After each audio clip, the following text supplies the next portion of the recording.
तो बहुत बहुत स्वागत है आपका। और आज कुछ और नए क्वेश्चंस हम लोग करेंगे, तो चलिए शुरू करते हैं। और हाँ, एक बात और, इसके पहले 390 क्वेश्चन कर दिए गए हैं। आप जाकर देख सकते हैं उन क्वेश्चंस को। सारे क्वेश्चंस को अगर आपको देखने का मन नहीं है, आप ऊब गए हैं, यानी पढ़ाई से ऊब गए हैं। हम जानते हैं कि पढ़ाई, बहुत सारे ऐसे व्यक्ति हैं, ऐसे स्टूडेंट्स हैं जिनको बहुत बोरिंग लगता है और लगता है कि क्या पढ़ा रहे हैं, सब उब जाता है सब, और इधर उधर दिमाग भागने लगता है, मन इधर उधर भागने लगता है। तो आप अगर देख नहीं सकते हैं तो उसको सुन लीजिए, और सुन लेने से भी आपको याद हो जाएगा। ऐसा बात नहीं है कि देख कर आँख में घुसा लीजिएगा और याद हो जाएगा। इसको आप सुनिए, और कहाँ से सुनिए? दिल से सुनिए, दिल से। जिस तरह दिल से प्यार करते हैं उसी तरह दिल से सुनिए, तो आपको सभी याद होते रहेंगे। तो चलिए शुरू करते हैं। दूध के प्रोटीन को पचाने वाला एंजाइम होता है। पहले ही बड़े मस्त क्वेश्चन आ गया। दूध के प्रोटीन को पचाने वाला एंजाइम होता है रेनिन। दूध की शुद्धता मापी जाती है लैक्टोमीटर से। जी हाँ, दूध की शुद्धता लैक्टोमीटर से मापी जाती है। BHC 10% का व्यापारिक नाम है गैमेक्सिन। BHC 10% का व्यापारिक नाम गैमेक्सिन है। दूध खट्टा होता है जीवाणु के कारण, बैक्टीरिया के कारण। जी हाँ, दूध से दही बनता है, किसके कारण? बैक्टीरिया के कारण। और दूध से दही बनना रासायनिक परिवर्तन है, और दूध खट्टा होता है बैक्टीरिया के ही कारण। तो चलिए अगला क्वेश्चन करते हैं। पेनिसिलिन क्या है? आपको पता होना चाहिए। पेनिसिलिन एक एंटीबायोटिक है, यानी एंटीबायोटिक दवा है। अंडे में प्रोटीन पाया जाता है उजले भाग में। जी हाँ, उजले भाग में अंडे में प्रोटीन पाया जाता है। रासायनिक दृष्टि से वाटर ग्लास क्या है? Sodium silicate. रासायनिक दृष्टि से वाटर ग्लास सोडियम सिलिकेट है। दर्द निवारक दवाएं कहलाती है एनाल्जेसिक। दर्द निवारक दवाएं एनाल्जेसिक कहलाती है। दूध में पाई जाने वाली शर्करा यानी ग्लूकोज है लैक्टोज। दूध में पाई जाने वाली शर्करा है लैक्टोज। एंटीबायोटिक्स नष्ट करते हैं बैक्टीरिया को। और आपको पता होना चाहिए, हमारे शरीर में कई लाख बैक्टीरियाज होते हैं, कई लाख जीवाणु होते हैं, यहाँ तक कि हमारे ब्लड में भी बैक्टीरिया होते हैं।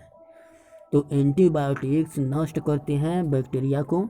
और अधिक एंटीबायोटिक के यूज करने से बहुत हानियाँ भी होती है।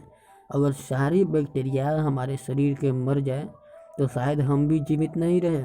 हमारा पाचन तंत्र, हमारा डाइजेशन फंक्शन भी खराब हो सकता है। इसलिए अधिक का मतलब बहुत ज़्यादा एंटीबायोटिक का यूज कभी नहीं करना चाहिए। तो एंटीबायोटिक से नष्ट हो जाते हैं बैक्टीरिया। अंडाणु का निषेचन होता है। फर्टिलाइजेशन, निषेचन। देखिए, निषेचन क्या होता है? शुक्राणु और अंडाणु का मिलना। जब शुक्राणु और अंडाणु मिलते हैं तो उनका निषेचन होता है।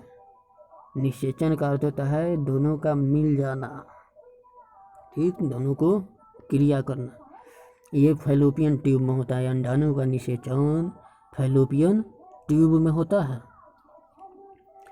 द्रव्यों में ऊष्मा का सर्वोत्तम संवाहक है पारा, Hg। इसी को मरकरी बोला जाता है। द्रव्यों में ऊष्मा का सर्वोत्तम चालक यानी संवाहक है पारा।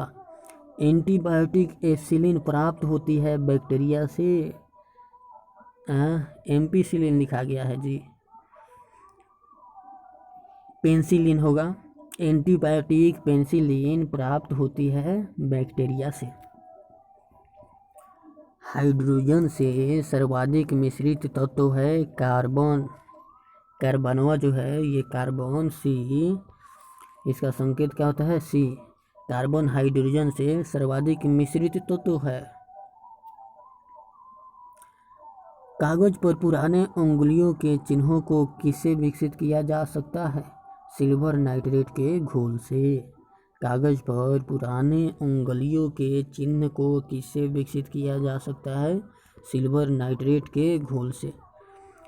पुराने तैल चित्रों के रंगों को फिर से उभारने के काम आता है हाइड्रोजन परऑक्साइड। पुराने तैल चित्रों के रंगों को फिर से उभारने के काम आता है हाइड्रोजन परऑक्साइड। इसको बोला जाता है H2O2। जी हाँ, याद रखिएगा, H2O2 को हाइड्रोजन परऑक्साइड बोला जाता है। पुराने तैल चित्रों के रंगों को फिर से उभारने के काम आता है। डिहाइड्रेशन से प्रायः किस पदार्थ की कमी हो जाती है? सोडियम क्लोराइड की, नमक की। डिहाइड्रेशन से प्रायः नमक की कमी हो जाती है। पैक करने के लिए प्रयुक्त होने वाली सेलोफेन किससे बनी होती है? ग्लूकोज एसीटेट से। पैक करने के लिए प्रयुक्त होने वाली सेलोफेन बनी होती है ग्लूकोज एसीटेट से।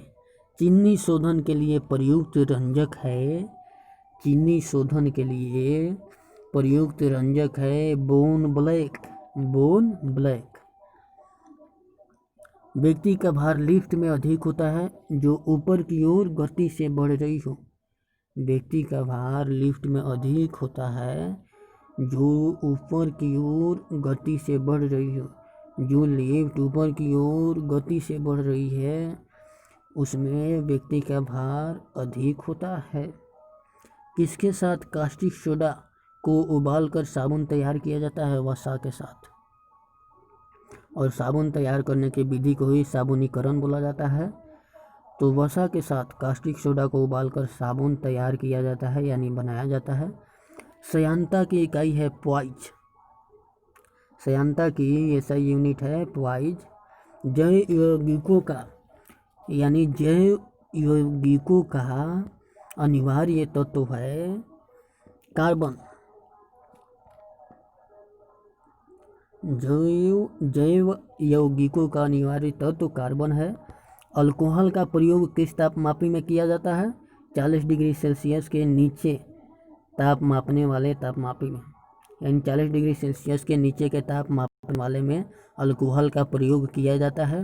किसी पदार्थ को गर्म करने पर आयतन बढ़ता है जबकि द्रव्यमान नियमित रहता है, यानी द्रव्यमान फिक्स रहता है किसी पदार्थ को गर्म करने पर। ध्वनि की चाल किस पर निर्भर करती है?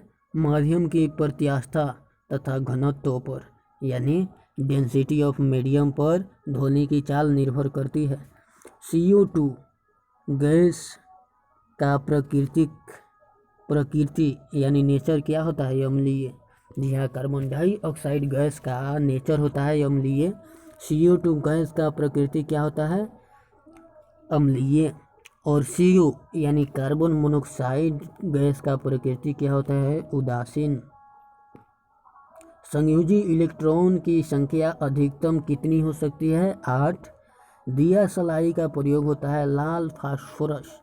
दिया सलाई में यानी माचिस में यूज होता है लाल फास्फोरस का। और आपको पता होना चाहिए कि माचिस का आविष्कार किसने किया था? ये माचिस बहुत ही इम्पोर्टेंट चीज़ है क्योंकि माचिस के बिना हम जलावन यानी आग को नहीं जला सकते हैं।